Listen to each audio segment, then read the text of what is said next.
The porch of the small, faded house on the corner of Glenridge Avenue had not been swept in weeks. Paint peeled from the railings, and an old wicker chair sagged under the weight of memory and mildew.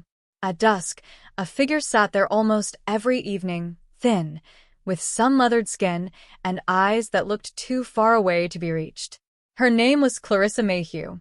In another lifetime, she had a job at the local library in Winter Haven, Florida. Her hands had once turned pages for children. Her voice had once brought fairy tales to life. Now, they shook as they held a paper cup, waiting for kindness in the form of coins. People walked past. Some avoided her eyes. Others offered a quick smile and hurried away. Few knew her name. Fewer still knew her story. But inside the White House, just 2 blocks down the street, lived her brother, Douglas Mayhew, a retired contractor with a polished lawn and a new SUV in the driveway. He never spoke of Clarissa, not even to his neighbors. Clarissa had not knocked on his door in years. She had tried once. A winter evening. The air had bitten through her threadbare coat. She remembered the warm smell of stew wafting from his kitchen. But when he opened the door, his face did not match the warmth of the food. There was no hug, just a long, tired sigh and the phrase, "You can't keep coming here, Rissa. It's not good for the kids." And so she had left, not back to safety, but to the porch of the abandoned rental across the street. It was a place where no one told her to leave because no one cared enough to claim it. The people of Winter Haven whispered, as people in small towns do. Some said she had refused help. Others believed she had run from an abusive marriage. A few insisted she had mental health issues, though none could say what exactly. The truth was, Clarissa had once tried to explain, to Douglas, to a pastor, even to a social worker, but the words had fallen out like loose change no one wanted to pick up.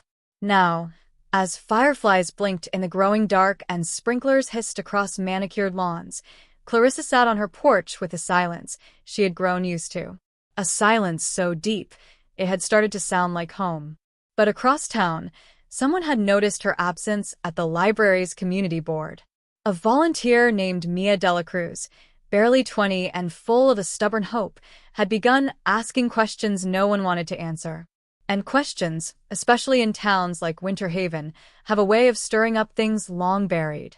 Mia Dela Cruz had grown up in Winter Haven, but never quite fit into its quiet rhythm. Her mother, a nurse from Tampa, had raised her alone after her father vanished when Mia was 7. That absence gave Mia a sharp edge, a restless curiosity that did not sit well with the kind of town that preferred to leave things be.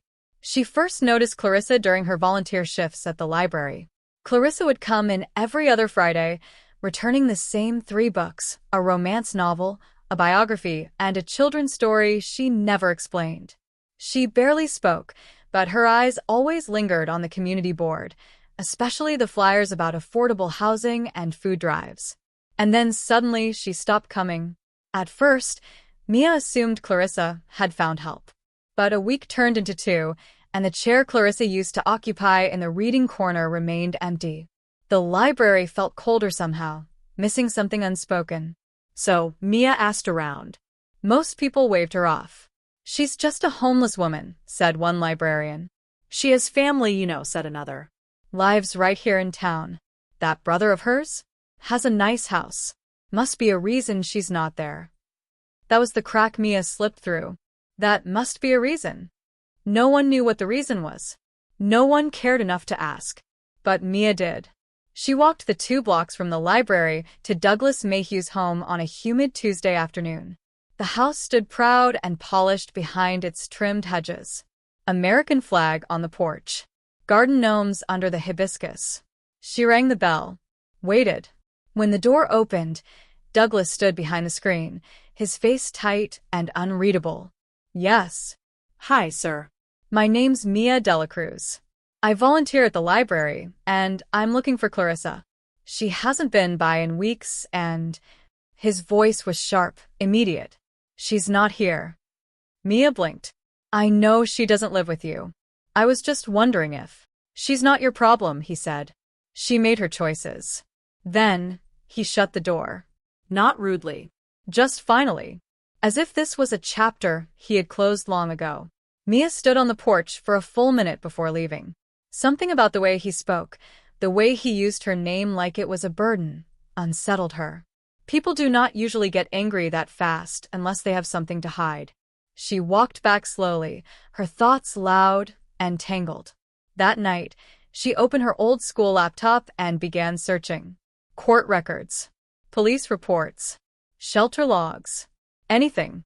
The truth was out there somewhere, and she had just enough fury to find it. Mia didn't sleep that night. The sound haunted her, the soft whisper from the garage. It could have been a draft, an animal, even her own imagination running wild. But deep down, she knew that whisper was human. The next day, she did not go back to the library. She didn't go to the newspaper office either. Instead, she returned to the Mayhew property, this time during daylight. From the sidewalk, it all looked normal. Just a quiet bungalow with a manicured lawn and a man inside who kept to himself. But Mia saw it differently now. She saw the garage like a prison. She walked the block, pretending to be on her phone, checking angles. There were no cameras on the property. The neighbors were far enough away that they probably saw and heard very little. If someone had been kept in that garage, they would have been completely alone. She needed proof. Something more than just a feeling. So, she made a decision. That evening, she returned. Dressed in black, hoodie pulled tight. She parked 2 streets away and approached the fence with a flashlight tucked into her sleeve and a screwdriver in her pocket. This time, she didn't climb the fence. She picked the lock. The side door creaked open slowly.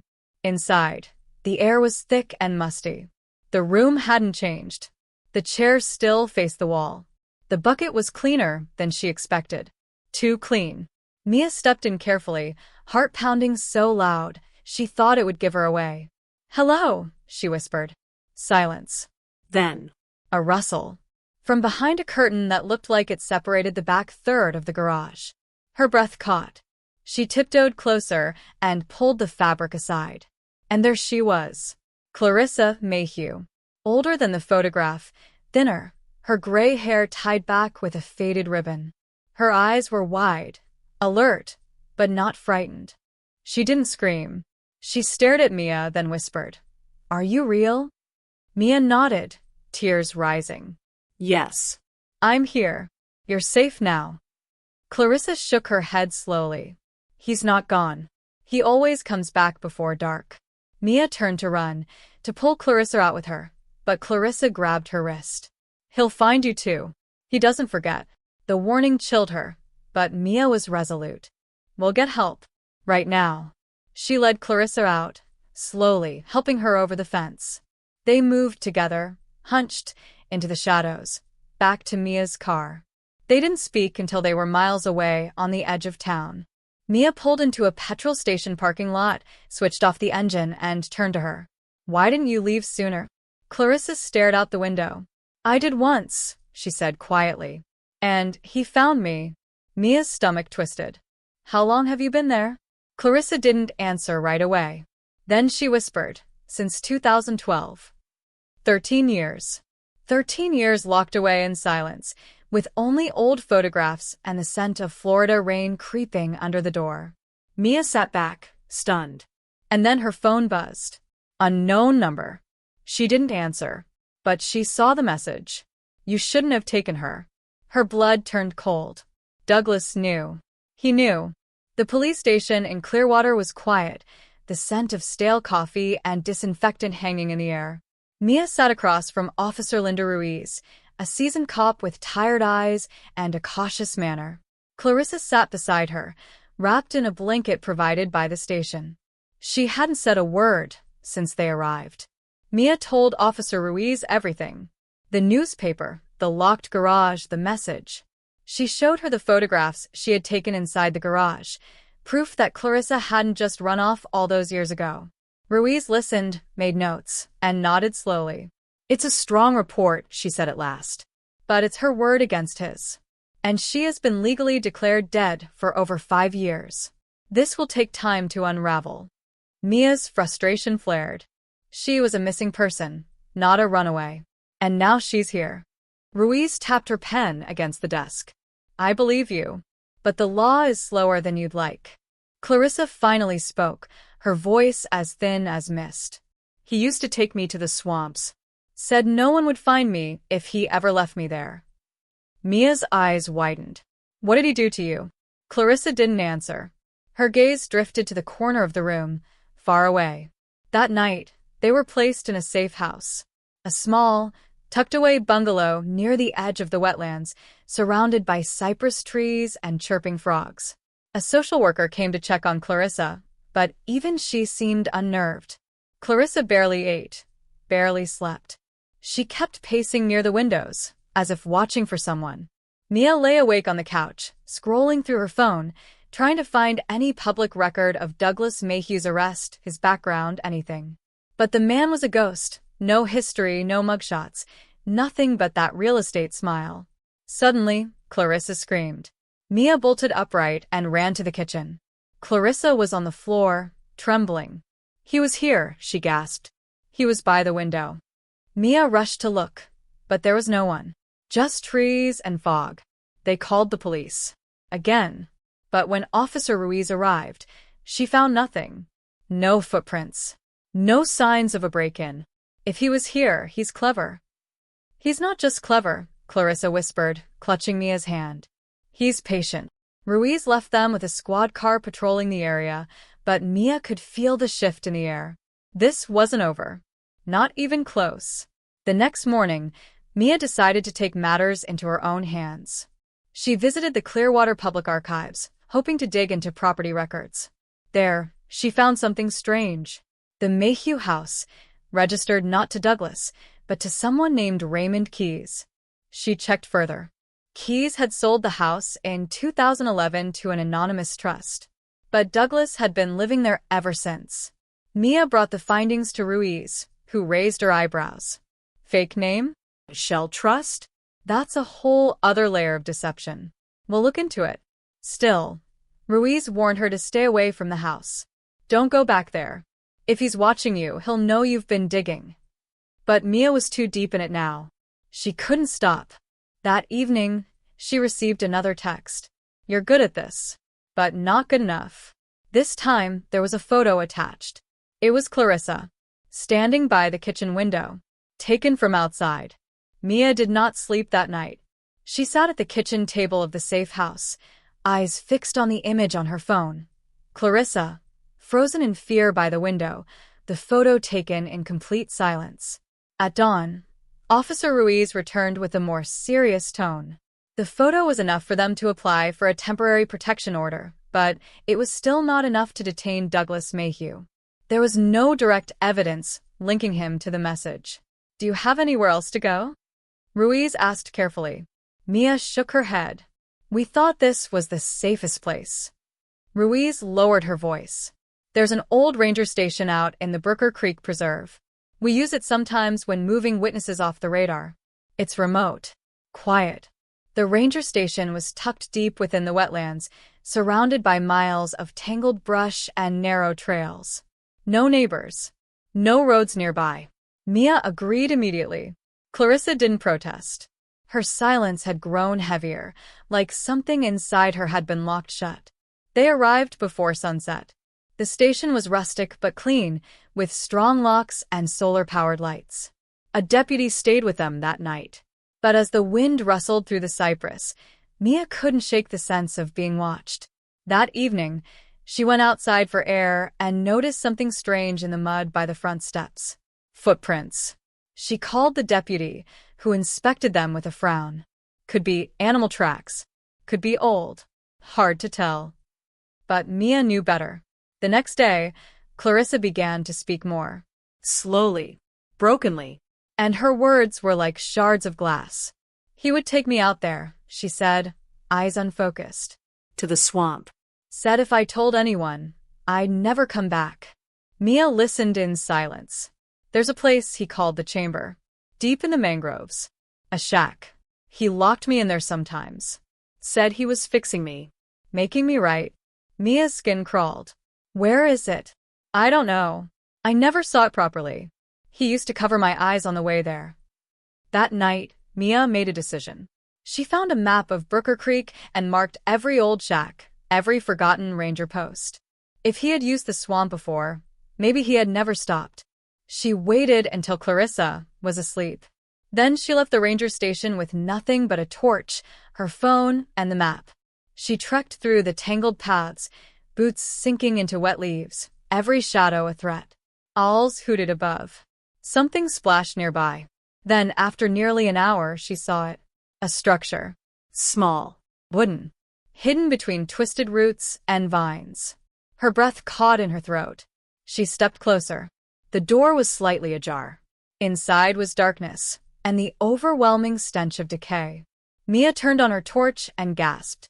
Rope. A broken chair. And something else. A journal. She snatched it and ran. The wind howled behind her like voices calling her name. Back at the station, she flipped through the pages. It was Douglas's handwriting. Descriptions. Dates. Punishments. Mia dropped the book in horror. The journal was a record. Not just of Clarissa, but of others. And some of them were still missing. Mia could not sleep after discovering the journal. The grim details inside haunted her thoughts like whispers she could not silence. She read of cruelty so calculated, so cold, it made her stomach churn. The journal spoke of a pattern, victims taken, broken, and erased from their lives. Some names were crossed out, others left open like wounds waiting to bleed. The next morning, Mia shared everything with Officer Ruiz. The deputy's face hardened as she absorbed the terrible reality. "This changes everything," Ruiz said quietly. "We need to get this to the sheriff's office immediately." But when Mia reached for her phone to call, she noticed something was wrong. The battery was almost dead, though she had charged it fully the night before. "Strange," she muttered. Ruiz looked around nervously. "Someone doesn't want this coming to light." Before they could act, a loud bang echoed from outside. Both women froze. A shadow flickered past the window. Ruiz grabbed Mia's arm. "We need to move. Now." They packed quickly. Mia took the journal, wrapping it carefully. Clarissa sat silently, eyes wide, clutching Mia's hand. The deputy drove them back through the thick swamp trails, every minute stretched taut with danger. Suddenly, a branch snapped behind the car. Mia turned sharply, heart pounding. "There!" Ruiz shouted. A figure stood at the edge of the woods. A man. Douglas Mayhew. His eyes glinted like a predator's. The car sped away as Douglas vanished into the trees. But the message was clear. The nightmare was far from over. Back in the sheriff's office, Mia handed over the journal to the lead investigator. The room was filled with a tense silence as the pages were carefully examined. "We believe these entries correspond with several unsolved disappearances in the county," the investigator said grimly. "We need to find those missing people before it's too late." Mia's heart pounded. Clarissa's ordeal was not isolated. It was part of something much darker. The investigation team began cross-referencing the journal's dates and locations with police records. Slowly, a map of horrors took shape. But Douglas Mayhew was still out there. Mia stayed close to Clarissa, watching her fragile steps toward healing. Every smile was precious, every quiet moment of victory. One evening, Clarissa asked quietly, "Do you think he will come back?" Mia shook her head, though inside, fear tightened like a noose. "We will stop him," she promised. Yet, as the days passed, strange calls began to arrive at the safe house. Heavy breathing. Static. A whispered warning. Someone was watching. And waiting. Mia knew they were running out of time. The threatening calls were getting closer, more frequent. Every shadow outside the safe house felt like Douglas creeping closer.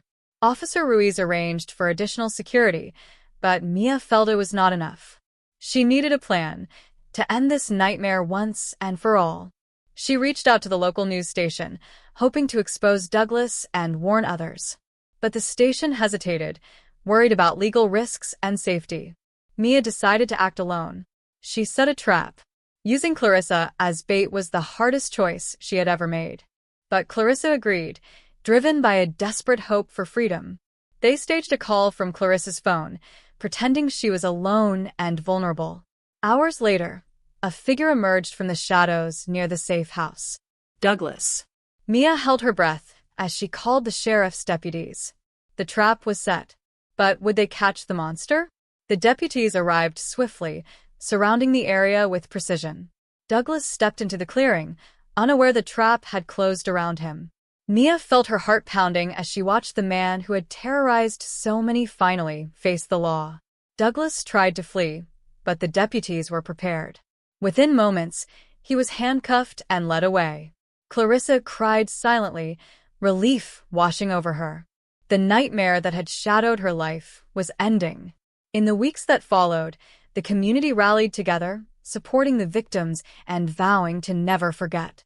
Mia stayed by Clarissa's side, watching her blossom into a brave young woman. Though scars remained, hope grew stronger. And justice was finally served in the shadows of Florida's swamps.